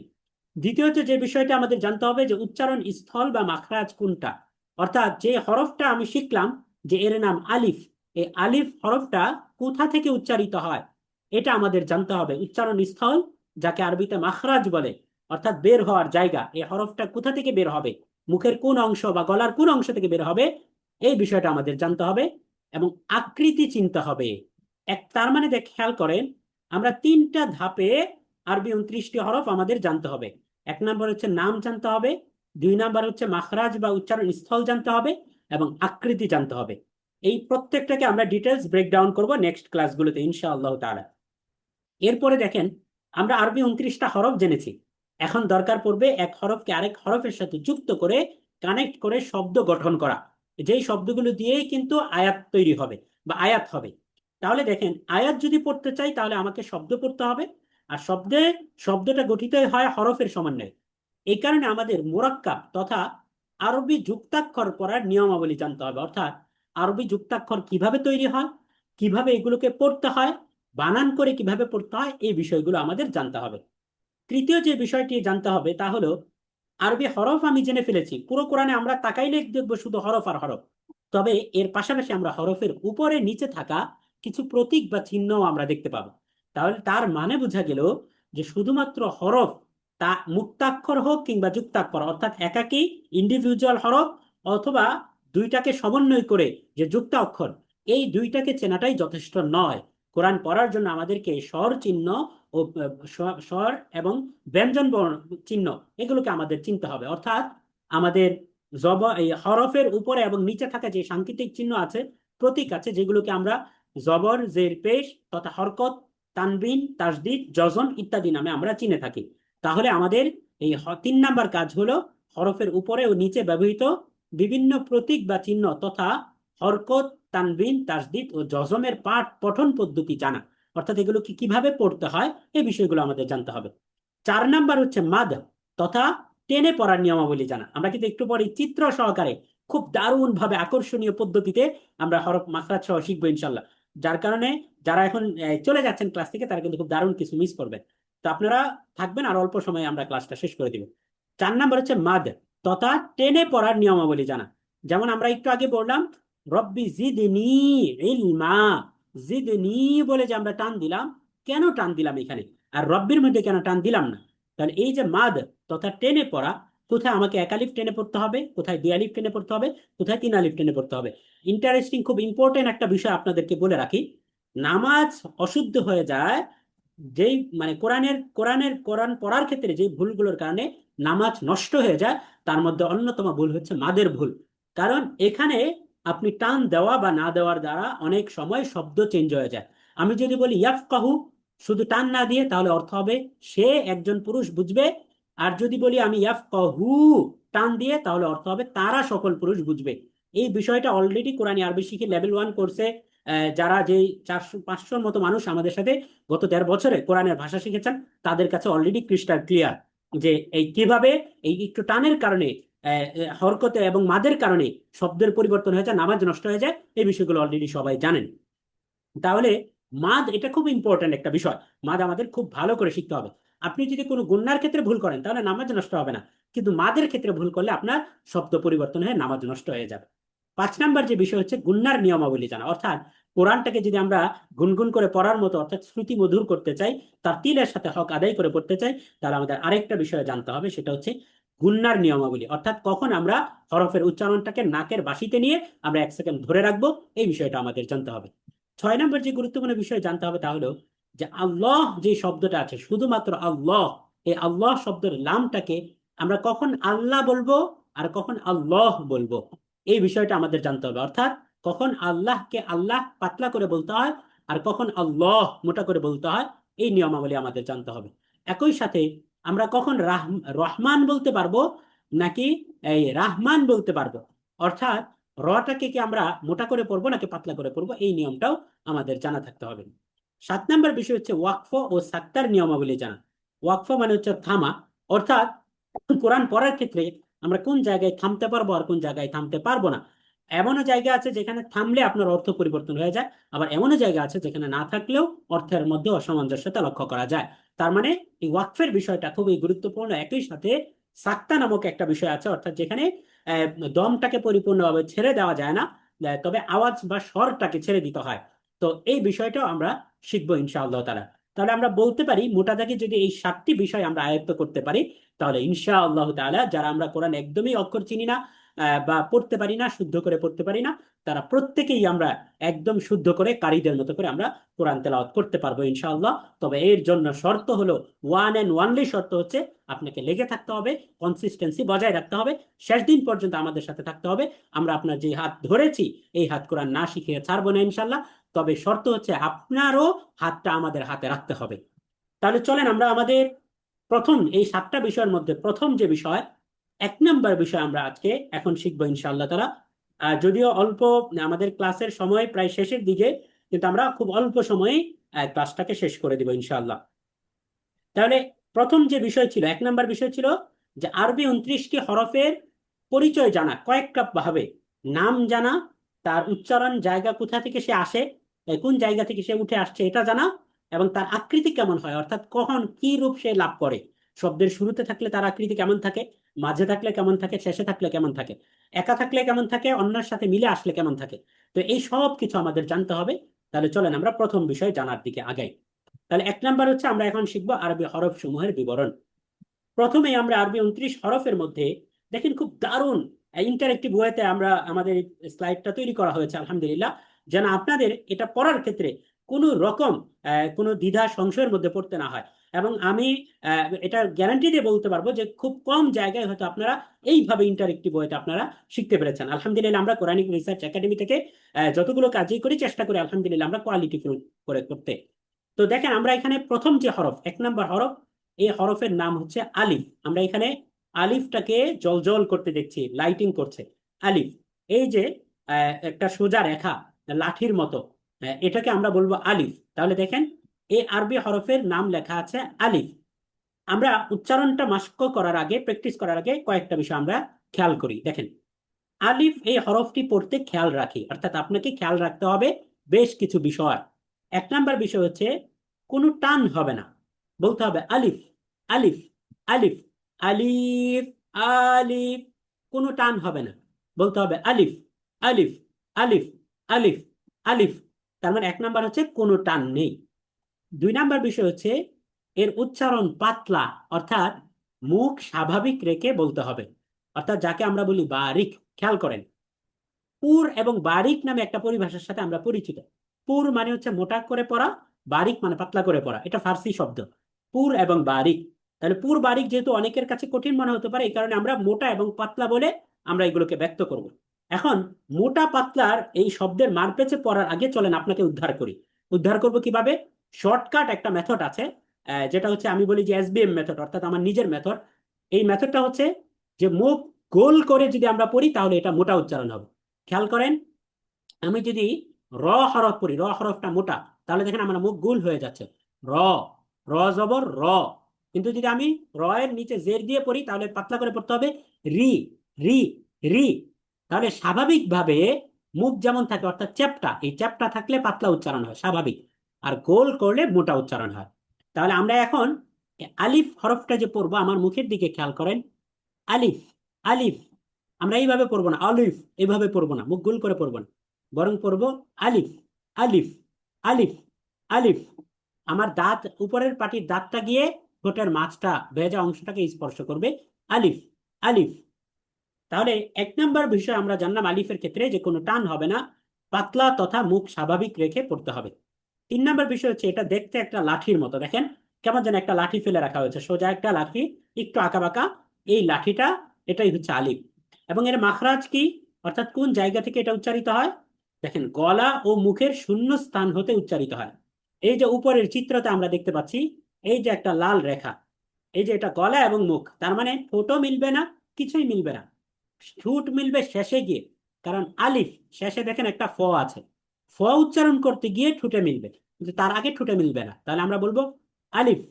আলিফ, আমার সাথে সাথে বলেন সবাই, আলিফ, আলিফ, আলিফ, আলিফ আলিফ, আলিফ আলিফ, আলিফ আলিফ, আলিফ, আলিফ, আলিফ, আলিফ, আলিফ। আচ্ছা, তাহলে আশা করি আপনারা এই আলিফটা বুঝতে পেরেছেন, আলহামদুলিল্লাহ। একটা কনফিউশন দূর করেই সামনে বাড়ি। অনেক সময় আমরা কনফিউজড হয়ে যাই যে এটাকে আমরা হামজা বলবো নাকি আলিফ বলবো। তাহলে এই সোজাসুজি লম্বা রেখাটাই কখনো হামজা হতে পারে যদি এই লম্বা লাঠির মতো রেখার উপরে জবর অথবা নিচে জের অথবা উপরে পেশ অথবা উপরে যজম থাকে। তাহলে আলিফের উপরে জবর জের পেশ ও যজম থাকলে সেই আলিফকে হামজা বলে। আমার সাথে সাথে বলেন, আলিফের উপরে জবর আলিফের জের উপরে জবর পেশ ও জের যজম থাকলে পেশ সেই ও যজম আলিফের থাকলে নাম হয়ে যায় হামজা। সেই আলিফের নাম সেই কি আলিফের হয়ে নাম যায়? হয়ে যায় হামজা। হামজা। আচ্ছা, মাশাআল্লাহ, সেই আলিফের নাম হয়ে যায় হামজা। আলিফের উপরে জবর জের পেশ ও যজম থাকলে সেই আলিফের নাম হয়ে যায় হামজা। তাহলে আশা করি আলহামদুলিল্লাহ আমরা আলিফটা বুঝতে পেরেছি। এবার যে আমরা পরবর্তী হরফের দিকে চলে যাই। পরবর্তী একটা হরফ বুঝলে বাকি হরফগুলো বোঝা একদম ইজি। এই হরফটা হচ্ছে বা। কারণ এই যে আপনি ডিঙ্গি নৌকা আছে, ওই যে সেন্ট মার্টিন গেলে আপনারা এরকম ডিঙ্গি নৌকাগুলো দেখতে পাবেন। অর্থাৎ এই যে এই কি নৌকা বলে এটাকে, যে একদম গোল থাকে এবং দুই দিকে চুক্কা থাকে, নৌকা, স্বাভাবিক নৌকা না এটা। ওই যে সেন্ট মার্টিন গেলে এই জাতীয় নৌকার দেখা পাওয়া যায়। তাহলে এখানে দেখেন এই নৌকার মতো, এটা হচ্ছে বা। নিচে এই যে এই শেপটা, নৌকার মতো শেপ বডি, এই বডিটা দিয়েই বা বানানো হয়। আবার একটু পরে দেখব এই একই বডি দিয়ে তা বানানো হয়, আবার একই বডি দিয়ে সা বানানো হয়। যেমন দেখেন, এই যে নিচে এক নুক্তা থাকলে বা, উপরে দুই নুক্তা থাকলে তা, আর উপরে তিন নুক্তা থাকলে হয় সা। তার মানে বোঝা গেল এই যে ডিঙ্গি নৌকা, এই নৌকার নিচে যদি একটা নুক্তা থাকে তাহলে এটাকে আমরা বা বলবো। নিচে এক নুক্তা বা, উপরে দুই নুক্তা তা, উপরে তিন নুক্তা সা। তাহলে একটা বুঝলে বাকিগুলা বুঝা খুব ইজি। চলেন আমরা প্রথমটা দেখি। তাহলে দেখেন বা, বা পড়তে গিয়ে আমাদের বেশ কিছু বিষয় খেয়াল রাখতে হবে। কি দেখেন, নিচে এক নুক্তা যুক্ত হরফটি অর্থাৎ বা এক আলিফ টেনে পড়তে হবে। যেমন আমাদের বলতে হবে বা। বলেন কি বলতে হবে? বা বা, বা। আচ্ছা, বা দুই নম্বর বিষয়, আমরা কয়েক আগে বিষয়গুলো খেয়াল করি, তারপর আমরা এটার উচ্চারণ প্র্যাকটিস করব। দুই নম্বর বিষয় হচ্ছে বা হরফের উচ্চারণও পাতলা, অর্থাৎ এটাও মুখটাকে স্বাভাবিক রেখে বলতে হয়। বা, বা। আমরা ব, ব এভাবে বলবো না, আমরা বলবো বা, বা, মুখ স্বাভাবিক রেখে। দেখতে এটা ডিঙ্গি নৌকার মতো, অর্থাৎ এটা দেখতে, এটার যে শেপ আকৃতি, এটার যে বডি, এটা দেখতে নৌকার মতো। ওই যে সেন্ট মার্টিনে যে নৌকা পাওয়া যায় ওই নৌকার মতো। একটা ছবি দিয়ে দিলে মনে হয় ভালো হতো।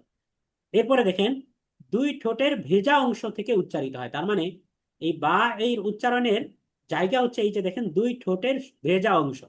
আপনারা প্রত্যেকেই ঠোঁটে হাত দেন, প্রত্যেকেই ঠোঁটে হাত দেন, ইচ এন্ড এভরি ওয়ান, প্রত্যেকেই ঠোঁটে হাত দেন। আমাদের ঠোঁটের দুইটা অংশ দেখেন, একটা অলরেডি আমার মতো ফেটে আছে, দেখেন এই যে বাহিরের যে অংশ, আর আরেকটা হচ্ছে ভেজা অংশ। তাহলে এই বা উচ্চারণ হবে দুই ঠোঁটের ভেজা অংশটাকে মিলাইতে হবে। এসবিএম মেথড কি বলে? অর্থাৎ এসবিএম মেথডে আমি বলি যে স্বাভাবিকভাবে আপনার কোনো কষ্ট কসরত কিচ্ছু করতে হবে না, আপনি স্বাভাবিকভাবে শুধু দুইটা ঠোঁটকে মিলাবেন। যেমন প্রত্যেকে মিলান বা, এইভাবে রাখেন, সবাই আগে মুখটাকে মেলান, এমনি চুপ হয়ে যান, সাইলেন্ট। বা, বা। বলেন সবাই আমার সাথে সাথে একালিফ টেনে, বা, বা বা, বা বা বা, বা। বা আচ্ছা, বা তাহলে আশা করি বাটা আপনাদের ক্লিয়ার, আলহামদুলিল্লাহ। জি, এরপর যে আমরা পরের অক্ষরে চলে যাচ্ছি, দেখেন একই জিনিস, অর্থাৎ বাতে যা ছিল তার মধ্যেও সেম আছে, শুধুমাত্র দুইটা বিষয়ের পরিবর্তন। এক নাম্বার বিষয় হচ্ছে এখানে উপরে দুই নুক্তা, আগে ছিল নিচে এক নুক্তা বায়ের মধ্যে, আর উপরে দুই নুক্তা থাকলে সেটাকে আমরা বলবো তা। তাহলে উপরে দুই নুক্তা যুক্ত এই তা হরফটি একালিফ টেনে পড়তে হবে। তাহলে এটাও আমরা পড়বো তা, তা, একালিফ টেনে পড়বো তা। আর দ্বিতীয়, এটাও পাতলা, অর্থাৎ মুখ স্বাভাবিক রেখে এই তা হরফের উচ্চারণ করতে হবে, মুখ গোল করা যাবে না। এবং এটাও দেখতে ডিঙি নৌকার মতো, একই রকম সেম। এবং এই তা হরফের মাখরাজটা ভিন্ন, অর্থাৎ উচ্চারণের জায়গা ভিন্ন।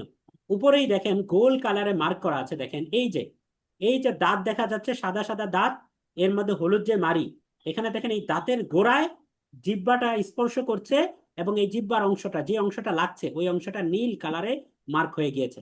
দেখতে পাচ্ছেন সবাই? নীল হয়ে গিয়েছে যে, দেখতে পাচ্ছেন? এই যে এখানে দেখতে পাচ্ছেন উপরের চিত্রে দেখা যাচ্ছে। দেখা যাচ্ছে। হ্যাঁ হ্যাঁ, বেদনার রং নীল, তার মানে এখানে যে চাপ লাগতেছে একটু নীল হয়ে গিয়েছে। তাহলে দেখেন এই যে মাখরাজটা হলো জিহ্বার আগা সামনের উপরের, এই যে সামনের যে উপর, এই সামনের উপরের দুই দাঁতের গোড়ার সঙ্গে লাগিয়ে উচ্চারণ করতে হয়। খুব খেয়াল করেন ছবিটার মধ্যে, জিহ্বার আগাটা স্পর্শ হয়েছে, এবং সামনের দুই দাঁতের যে গোড়া, দুই দাঁতের গোড়া অর্থাৎ দাঁতের যে শেষ ভাগ, মাড়ির প্রথম অংশ, এইখানে স্পর্শ করেছে। তাহলে আমরা সবার আগে, আমি যেইভাবে পড়াই, আমি পার্সোনাল ভাবে যারা আমার কাছে পড়েন বা বেঁচে কোরআন শেখা গ্রহণ করেন, তাদেরকে আমি যেভাবে পড়াই সেইভাবে আপনাদেরকে পড়াবো। প্রত্যেকেই এই চিত্র অনুযায়ী আপনার মুখের অঙ্গভঙ্গি করেন। জিহ্বার আগাটাকে উপরের দাঁতের গোড়ার সাথে লাগান, সবাই লাগান, সবাই সবাই, কেউ বাদ যাবেন না, সবাই লাগান। জিহ্বার আগাটাকে উপরের দুই দাঁতের গোড়ার সাথে লাগান। হ্যাঁ হ্যাঁ হ্যাঁ, এবার বলেন, এবার ওইখান থেকে লাগিয়ে রেখে বলেন তা, বলেন তা, বলেন তা, তা তা, তা তা, তা তা, তা তা, তা তা। আচ্ছা, মাশাআল্লাহ। তাহলে আশা করি আপনারা এই তায়ের উচ্চারণ বুঝতে পেরেছেন। আলহামদুলিল্লাহ। রেকর্ড ভিডিও আমরা দেখে নিব, বাকি এরপরে প্র্যাকটিস করব। তারপরে দেখেন সা, সা হরফটা তায়ের মতোই। যেহেতু আমাদের নামাজের সময় হয়ে যাচ্ছে, আমি সংক্ষেপে শেষ করছি। এখানে জাস্ট পার্থক্য হচ্ছে, তাতে ছিল উপরে 2 নোক্তা, সাতে হবে উপরে 3 নোক্তা। তাহলে এটা 1 নাম্বার পার্থক্য। আর 2 নাম্বার পার্থক্য হচ্ছে যে এটা আগেরটা ছিল জিহ্বার আগাটা উপরের 2 দাঁতের গোড়ার সাথে লাগতো, এখন আরেকটু পজিশন চেঞ্জ হয়েছে। এখন একই জায়গা, অর্থাৎ জিহ্বার আগাটা উপরের 2 দাঁতের আগার সাথে লাগবে। দেখেন এই যে চিত্রের সাথে খেয়াল করেন, এই যে চিত্রের সাথে খেয়াল করেন, এই যে দেখেন জিহ্বার আগাটা এবং দাঁতের আগা দুইটা স্পর্শ করেছে। তাহলে এসবিএফ মেথড অনুযায়ী, অর্থাৎ আমার যে মেথড, এই অনুযায়ী আপনারা প্রত্যেকেই মুখের শেপ এমন করেন। হ্যাঁ, প্রত্যেকে এইভাবে জিহ্বার আগা এবং দাঁতের আগাটা লাগান। হ্যাঁ, এরপরে বলেন, এইভাবে লাগিয়ে বলেন সা, সা সা, তা সা, তা এখানে টান হবে সা, তা সা, তা সা, সা সা, তা সা, তা সা। আচ্ছা, মাশাআল্লাহ। তাহলে অনেকে যারা বলে ছা, এই যে দেখেন উচ্চারণ করছি আমি সা, কিন্তু বাংলায় লিখলাম 6 আকার ছা, কারণ বাংলাতে সা লেখার মতো কোনো সা বাংলা অভিধানে নাই। তাহলে এই যে ছা আমাকে লিখতে হয়। তাহলে আপনারা যারা বাংলা উচ্চারণ দিয়ে পড়বেন, তারা এখানে ছা পড়বেন, ছা। অথচ এটা কিন্তু ছা হবে না, এটা হবে সা, খুব নরম পাতলা। সা, সা। আমার সাথে সাথে বলেন সা, সা, তা সা, তা সা। তা আচ্ছা, মাশাআল্লাহ। তা এটাও পাতলা, অর্থাৎ মুখ স্বাভাবিক রেখে পড়তে হবে এবং দেখতে ডিঙ্গি নৌকার মতো। তাহলে আলহামদুলিল্লাহ, আজকে আমরা মোট 4টি হরফ শিখলাম। একটা হচ্ছে আলিফ, বা, তা, সা। আলিফ, বা, তা, সা। সবাই কি বুঝতে পেরেছেন? আলহামদুলিল্লাহ, সবাই বুঝতে পেরেছেন? জি আলহামদুলিল্লাহ। আলহামদুলিল্লাহ, বুঝতে পারছি। এইভাবে যদি শেখানো হয়, শিখতে পারবেন ইনশাআল্লাহ, শিখতে পারবেন ইনশাআল্লাহ ইনশাআল্লাহ। ইনশাআল্লাহ। তো ঠিক আছে, আলহামদুলিল্লাহ। সর্বশেষ আমরা একই আহ্বান রেখে আমাদের আজকের ক্লাস শেষ করব। আল্লাহ রাসূল সাল্লাল্লাহু আলাইহি সাল্লাম সহিহ বুখারীর 4661 নম্বর হাদিসের মধ্যে বলেছেন, তোমাদের মধ্যে ওই ব্যক্তি সর্বোত্তম যে নিজে কোরআন শিখে এবং অন্যকে শেখায়। সুতরাং আমরা নিয়ত করি যে আগামী 30 দিন আমরা লেগে থাকবো, ধৈর্য ধরে মাটি কামড়ে লেগে থাকবো, এবং আমরা নিজে কোরআন শিখবো এবং শিখে আমি আমার পরিবারের সদস্য এবং অন্যদেরকেও শেখাবো ইনশাআল্লাহ তাআলা। অর্থাৎ আমরা কোরআনের দায়ী এবং কোরআনের প্রশিক্ষক হয়ে যাব। এবং যতদিন পর্যন্ত আমি অন্যকে শেখানোর মতো যোগ্যতা অর্জন করতে না পারছি, ততদিন পর্যন্ত এই আয়োজনের কথা তো ছড়িয়ে দিতে পারবো, অন্যদেরকে গ্রুপে অ্যাড করতে পারবো, লিঙ্কটা শেয়ার করতে পারবো। তাহলে আপনাদের কাছে আহ্বান থাকবে যে ইনশাআল্লাহ তাআলা, কি মনে হচ্ছে এই যে আমরা যে ইন্টারেক্টিভ ওয়েতে শেখাচ্ছি, 2টা ক্লাস করলেন, আমি আপনাদের থেকে একটু শুনতে চাই, কি মনে হচ্ছে? শিখতে পারবেন ইনশাআল্লাহ? বলেন। ইনশাআল্লাহ পারবো হুজুর। আচ্ছা, আপনাদের কাছে কি ভালো লেগেছে এই উপস্থাপন বা প্রেজেন্টেশনটা কেমন লেগেছে আমি একটু জানতে চাই। আলহামদুলিল্লাহ অনেক ভালো। আচ্ছা, ইনশাআল্লাহ তাআলা আমরা এরকম খুব দারুণ ইন্টারেক্টিভ ওয়েতে আমরা শেষ পর্যন্ত থাকবো ইনশাআল্লাহ তাআলা। আমাদের প্রতিটি আয়োজন কোরআনী আরবি শিখি কোর্স, 27টি আমলি সূরার অর্থ শিখি, সূরা তাদাব্বুরে, সূরা কাহফ কোর্স সহ যত কোর্স আমাদের একাডেমি থেকে যায় সবগুলো কোর্সে আমরা এরকম ভিন্নধর্মী ইউনিক স্টাইল আমরা মেনটেন করার চেষ্টা করি আলহামদুলিল্লাহ। তো ঠিক আছে, আলহামদুলিল্লাহ আমরা যেহেতু সময় শেষ হয়ে গিয়েছে, আমরা সর্বোচ্চ 1 মিনিটে আমরা প্রশ্ন নিব। 1 মিনিট। কারো কোনো প্রশ্ন আছে বা কেমন লেগেছে চাইলে বলতে পারেন। কারো কোনো জি প্রশ্ন আসসালামু আছে? আলাইকুম। ওয়ালাইকুম আসসালাম। যে হুজুর এই যে মনে মনে পড়লে যে হচ্ছে নামাজের মধ্যে একটা ভুল হয়, এটা কি আমরা তো হচ্ছে মনে মনে পড়লে পুরোটা উচ্চারণ করতেছি না, বিভিন্ন জায়গায় যেমন মাখরাজের উচ্চারণ স্থলগুলো আছে ওখানে তো হচ্ছে জিহ্বাগুলো নেওয়া লাগতেছে না। তো এই হিসেবে ভুলটা আসলে কিভাবে হয় মনে মনে না, পড়লে? মনে মনে দেখেন আমরা নিচু আওয়াজে পড়ি, মনে মনে পড়ি না। মনে মনে পড়া একরকম, মনে মনে পড়া মানে ধারণা করা, কিন্তু আমাদের নামাজের মধ্যে উচ্চারণ করতে হয়। এখন উচ্চারণটা আমি এভাবে বলতে পারি, দেখেন উচ্চারণ করলে ওই জায়গা, সেম জায়গা, মুখের অঙ্গভঙ্গি সেখানে আপনি নিতে পারবেন ইনশাআল্লাহ। এই বিষয়টা নিয়ে এই প্রশ্নটা তুলে রাখলাম, নেক্সট ক্লাসে এটা নিয়ে আমরা আলোচনা করব। যেহেতু আজকে সময় শেষ, আর মাত্র 5 মিনিট সময় বাকি আছে, আমরা মসজিদে যাব ইনশাআল্লাহ। তাহলে ঠিক আছে, জাযাকুমুল্লাহু খাইরান, আহসানাল জাযা। সুবহানাল্লাহি ওয়া বিহামদিহি, সুবহানাকাল্লাহুম্মা ওয়া বিহামদিকা, আশহাদু আল্লা ইলাহা ইল্লা আনতা, আস্তাগফিরুকা ওয়া আতুবু ইলাইক। কোরআনিক রিসার্চ একাডেমির এই অনন্য আয়োজন রমাদানে কোরআন শিখি নামক ফ্রি কোর্সে আপনারা আপনাদের পরিচিত জনদের যুক্ত করবেন, সবার কাছে এই কোর্সের লিংক শেয়ার করবেন। আমাদের পেজে পোস্ট আছে, এই পোস্টগুলোকে বেশি বেশি শেয়ার করবেন। এবং আজকে পর থেকে যে হোমওয়ার্ক দেওয়া হবে, গ্রুপ লিংক শেয়ার করা হবে, এগুলো আপনারা প্রত্যেকটা যে যে দিক নির্দেশনা, যাই রিসোর্স দেওয়া হবে, এগুলোকে আপনারা স্বতঃস্ফূর্ত অংশগ্রহণ করবেন ইনশাআল্লাহ। জাযাকুমুল্লাহু খাইরান, আহসানাল জাযা। আসসালামু আলাইকুম ওয়া রাহমাতুল্লাহ। ওয়ালাইকুম আসসালাম।